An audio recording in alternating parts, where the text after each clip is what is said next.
assez clair. Ce matin, on va discuter avec une dame. C'est quand même, ça sort de l'ordinaire. Docteur vétérinaire. Et moi, c'est la première fois que je vois un docteur ou alors un docteur vétérinaire venir en studio avec sa blouse. Docteur Téné. Téné qui est donc avec nous, qui va nous parler de cette phobie canine. Bonjour et bienvenue parmi nous. Bonjour à vous, bonne année, mes meilleurs Merci. vœux. Comment vous allez? Très bien. Ça va bien, merci. Donc l'année commence très bien, ça se voit. Ça va bien. À travers ce joli sourire. Merci. Donc ce matin, on va davantage s'intéresser sur ce comportement. Qu'est-ce qui explique le fait qu'il y a des personnes qui ont donc peur du chien? Ok, déjà il faudrait, j'ai pensé parler de la phobie canine, parce que la phobie canine, entre guillemets, cynophobie, cyno C-Y-N-O, fait partie du top 3 des phobies animalières. Dans notre contexte, au Cameroun, on a d'abord, qui vient en premier lieu, la phobie contre les serpents. Ah ouais. Et puis, en deuxième lieu, la phobie contre tous les animaux de nuit qui résultent de nos croyances socioculturelles, chauve-souris, hibou, ainsi de suite. Mais en troisième lieu, nous avons la phobie canine.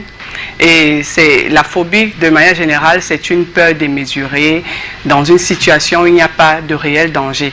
Donc, dans le cas précis de la cynophobie, nous avons des personnes qui, à la vue d'un chien ou à l'entendre d'un aboiement, ont des réactions démesurées, qui vit carrément vers la panique.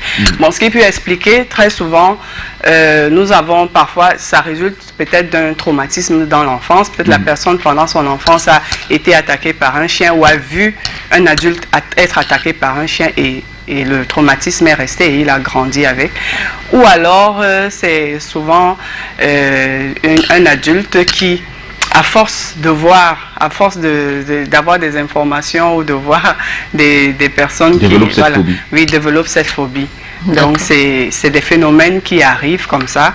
Mais dans plusieurs cas, dans la plupart des cas, ce sont des peurs qui sont initiées, qui sont apprises.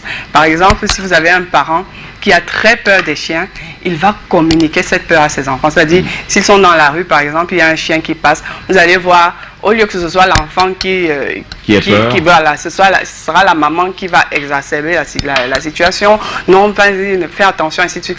Et ça transmet cette peur à l'enfant.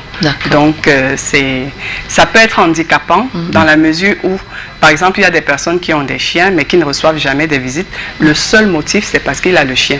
Donc, il faudrait en parler et dire que lorsque ça devient handicapant, c'est un problème.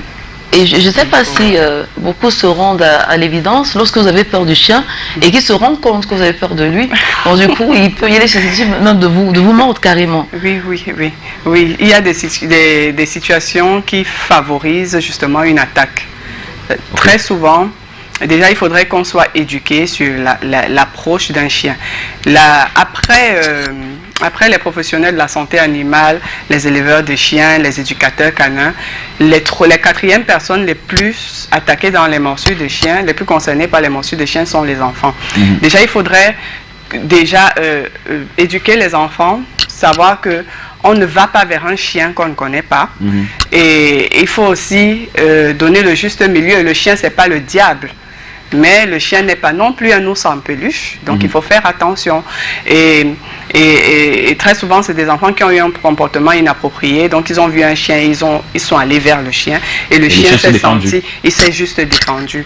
Donc c'est déjà des circonstances qu'il faut, déterminer.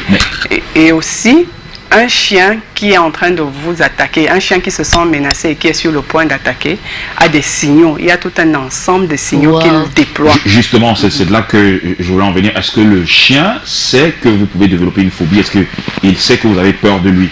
Le chien peut percevoir quand vous avez peur. Quand vous avez peur et que vous extériorisez votre peur, ça se voit. Déjà, si moi j'ai peur, vous allez voir que je ne suis pas détendue. Et chez le chien, cette réaction est exacerbée. C'est-à-dire, il va voir par exemple la transpiration, il va vous voir paniquer, il va vous voir faire des gestes de panique. Et vous devez savoir que le chien, lorsqu'il vous voit, il est paniqué. Parce que pour le chien, pour un animal, l'homme est comme un maître, c'est-à-dire un être supérieur et qui pourrait l'attaquer. Donc lorsqu'il vous voit, il est déjà en état d'alerte. Maintenant, s'il voit des signaux qu'il ne parvient pas à décrypter, qui ne le rassure pas, ça augmente son angoisse. Oula. Donc vous devez savoir que c'est un rapport de force, c'est à qui gagne le rapport de force. Donc vous devez maîtriser votre peur. Mais sauf que ce n'est pas évident de rester zen devant un chien, surtout que les chiens aujourd'hui sont assez charismatiques et D'où la question déjà de l'éducation canine. Il faut déjà éduquer les maîtres de chiens, il faut éduquer le chien lui-même. Il y a des spécialistes qui travaillent dans l'éducation canine. De nos jours, l'éducation canine n'est plus une option, surtout lorsqu'on a des chiens de garde. Il y a des races spécialisées dans la garde, dans le gardiennage, qui doivent être dressées. Et de deux, je parle aux éleveurs, aux propriétaires de chiens. Dans 30% des morsures sont survenues après une phrase du genre « Passez, il est gentil, il ne mord pas ». Faites attention, arrêtez ça. Lorsque vous avez votre chien est gentil avec vous, il est cool avec vous parce que c'est vous son maître. Mais votre cousin n'est pas son maître. Votre cousin, pour lui, demeure un étranger qui entre dans son territoire. Donc, même si votre chien est super dressé, ça demeure un animal qui peut avoir des réactions inattendues. Donc, lorsque vous êtes propriétaire de chien, lorsqu'on sonne à la barrière, votre réflexe est d'abord de localiser votre chien et de le mettre en retrait parce qu'il vaut mieux prévenir que guérir. Vous parlez tellement bien qu'on a envie de vous retenir pendant toute l'émission pratiquement. Donc, une belle illustration en fait dans mon environnement. J'ai un voisin qui a un chien, monsieur Dominique Ndo, qui doit certainement être en train de nous regarder ce matin. Mais ce chien est tellement bien dressé, il connaît tout l'environnement. Par exemple, chaque matin, vraiment, c'est une vérité, quand je sors, le chien me raccompagne jusqu'au portail avant de rentrer. Par contre, il est très refracté à tous les visages qui sont étrangers. L'éducation canine produit des résultats spectaculaires. Donc, il faut le dire. Ce n'est plus un luxe, c'est une nécessité. Et aujourd'hui, il était question de rassurer les personnes. Si jamais vous êtes une personne phobique, il y a des possibilités quand même de traiter cette peur. Très souvent, c'est dans l'éducation canine. Vous allez voir un éducateur canin qui va quand même vous rassurer, qui va vous informer. Comme je vous disais tout à l'heure, avant une morsure, il y a une panoplie de réactions qui se déploie chez le chien.